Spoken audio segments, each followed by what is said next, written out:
මේ කතාව පටන් ගන්නේ මීට හුඟ කලකට ඉස්සර.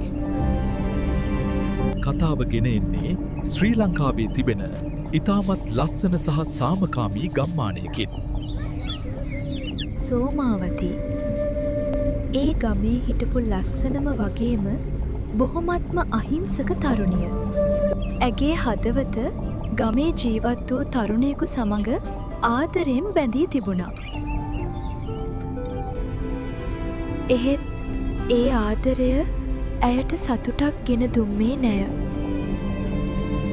ඇයට දරු ගැබක් පිහිටනවත් එක්කම අර තරුණයා ඇයව දාලා ගියා. ඇගේ පවුලෙන් ඇයට ලැබුණේ මුළු ගමෙන්ම ලැබුණු අපහාස හා හිරිහැර පමණි. එයට සිදු වූ අසාධාරණයද තම දරුවට පියෙක් නොමැතිවීමේ දුකද දරාගත නොහැකි විය.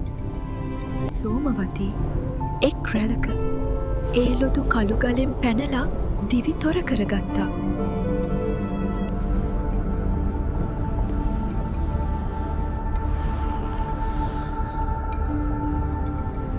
එය දරාගත නොහැකි දුකින් සහ වෛරයකින් මිය ගියාය.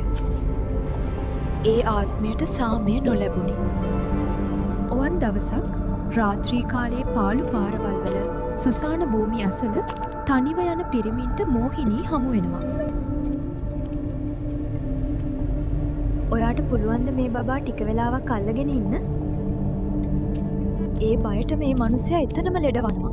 නැත්තං ඒක ඔහුගේ ජීවිතයේ අවසානය